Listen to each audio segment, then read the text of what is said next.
Bien, bonjour à tous.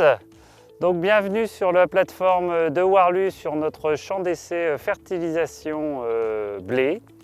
Donc vous avez derrière moi l'ensemble des micro-parcelles sur cet essai fertilisation. Nous sommes sur une variété RGT Lexio.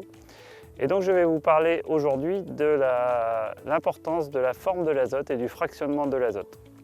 Nous sommes là au stade épi 1 cm, entre épi 1 cm et 1 nœud. Et donc nous allons apporter bientôt le troisième apport.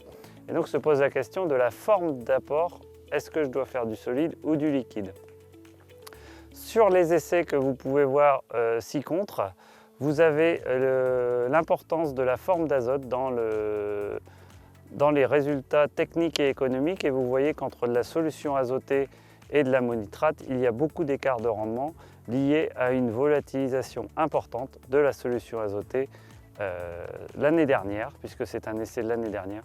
Mais en moyenne, nous avons quand même 3-4 quintaux en défaveur de la solution azotée. Et c'est particulièrement en ce moment, sur la période avril, que la solution azotée est la moins bien valorisée, puisque nous avons une humidité ambiante qui est faible. Beaucoup de volatilisation est donc possible. Il est donc important, dans le cadre de l'utilisation de l'azote, de choisir sa forme en fonction des conditions climatiques. Vous avez également ci-contre un deuxième graphique sur la courbe de réponse à l'azote.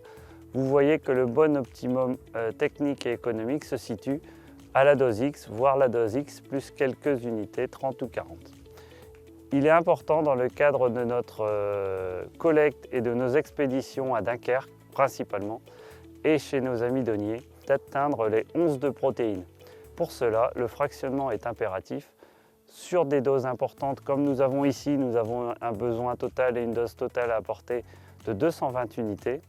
Nous avons donc fait le choix, pour notre dose X, de la fractionner en 4 apports. 40 unités au talage, 80 unités au stade épi 1 cm, 40 unités à nouveau au stade 1 de nœud, 15 jours, 3 semaines après cet apport épi 1 cm. Et enfin, dernier apport, nous mettons en réserve 60 unités pour l'outil FarmStar qui nous dira à ce moment-là si on doit mettre plus ou moins d'azote. En résumé, pour optimiser au mieux votre fertilisation azotée dans l'objectif d'atteindre les 11 de protéines, il y a bien sûr le choix variétal qui est primordial au départ. Ensuite, le fractionnement, 3 voire 4 apports sur des doses supérieures à 200 unités de besoin total. La forme à utiliser, le soufre et puis le pilotage azoté de la dernière feuille au travers des outils FarmStar ou Wanaka nous dira si l'optimum est atteint. Enfin, la complémentation à l'épiaison peut s'envisager sous certaines conditions. Voilà, vous avez toutes les clés pour réussir une bonne fertilisation azotée sur vos blés.